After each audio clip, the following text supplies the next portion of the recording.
Well, hello everyone. Thank you for being here. My name is Axel Henry. I'm the Chief of Police for the St. Paul Police Department. We'll be providing, if you haven't already got it, a public statement that's being issued by our department, as well as you can expect to get a lot of information from the BCA.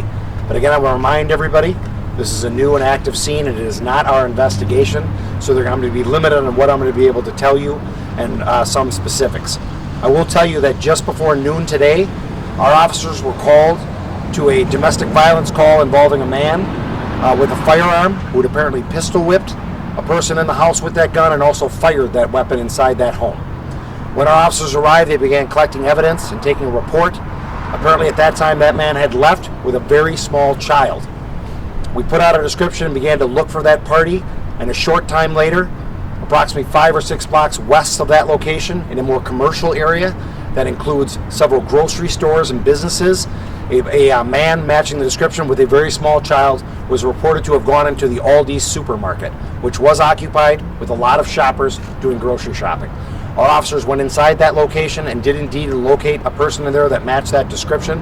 At that time, as they attempted to talk to him, that person assaulted our officers physically and then attempted to flee from the store. At that point, our officers gave foot pursuit, and just before leaving the store, that person produced a firearm, and our officers and that person exchanged gunfire. That person then fled the scene. Thankfully, the young child was left behind, and our officers were able to recover that person and make sure that they were unharmed. And thankfully, no one inside that grocery store was hit by gunfire. The officers then gave foot pursuit further westbound towards the Cub Foods. In between that location, another business was open and had customers in it, and 2 people were shot at that location as the person was running from Aldi's to the Cub Foods. At the Cub Foods, again, another grocery store occupied by a lot of people doing their grocery shopping. Our officers were able to see that person running in towards the entrance of that store. Some shots were fired at that location, and the person went inside the grocery store. We quickly began to evacuate people. As you can imagine, they were running out. People had heard these shots. They saw this person running with a firearm. We were able to evacuate, and our team set up very quickly a rescue squad or team of people to go inside, which they did. They were able to contain that person in the store until we were able to get more SWAT elements there. We began communicating and negotiating with that party, and shortly thereafter, approximately 10 minutes later, that person died from a self-inflicted gunshot wound.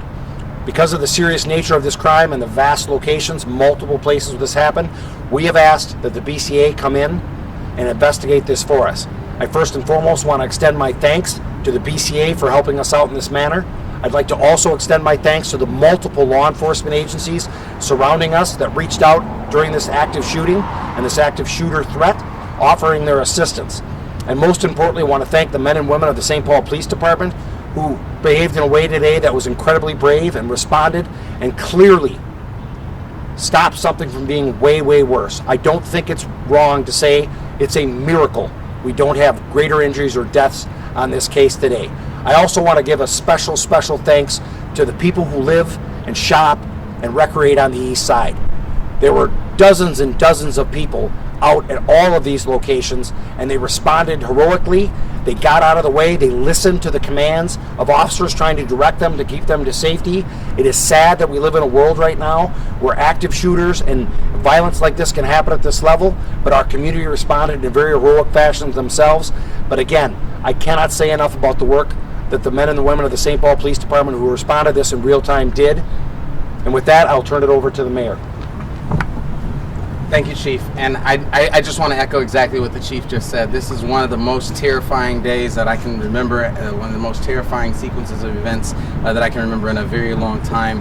This is scary to have a suspect like that discharging a weapon across that many different scenes, across that long of a period of time. Nothing short of a miracle. And some really, really good work by our St. Paul police officers who responded immediately, who put themselves in harm's way, who brought people to safety, and who undoubtedly stood in between our city and a much worse outcome that could have occurred. And so I just want to say thank you to you, Chief. I want to say thank you to those officers, certainly to the neighbors and the community members who work with those officers. Our community members, when we work with our officers and share the information and make sure the officers know what they need to know to address an incident like that, we're force multipliers as community members. And so I am going to go to bed tonight very thankful that a scary event didn't end up a whole lot worse as it could have.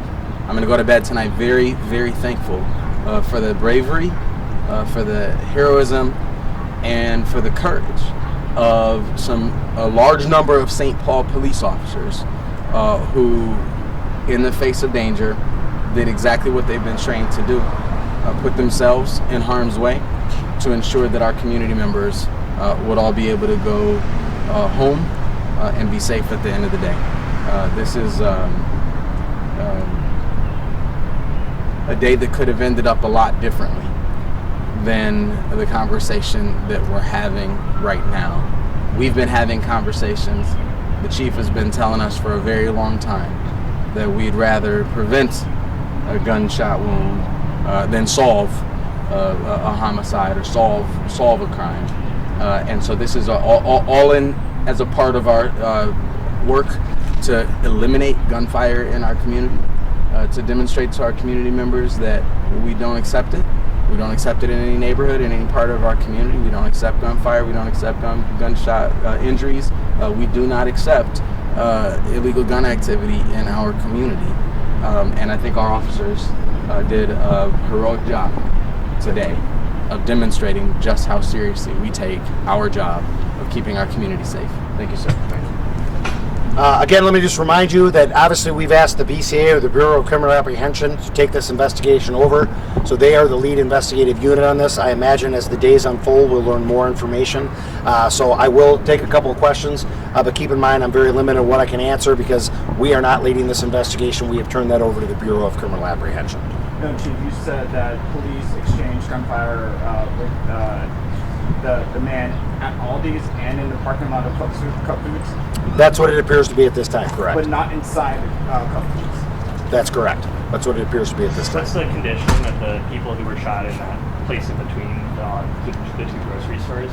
My understanding is those were both thankfully non-life-threatening injuries, and they are in good shape, and they are obviously dealing with what I can't even imagine having to deal with, but they are okay. It will be part of the investigation as to who potentially injured those. Was it in the crossfire? Or? It's a part of the investigation, and I imagine they will be interviewed and they will be able to give statements. So you're not aware of if at that location where two people were shot, was it both the suspect and officers who were firing at that point too? No, it does not appear our officers were involved in that area. How many gunshots or rounds did officers fire? Do you know that? I do not. The BCA will know that. They will recover the firearms that were used. They'll recover shell casings, things like that. They will determine all those things. Thank you. Thank you so much. Thank you all.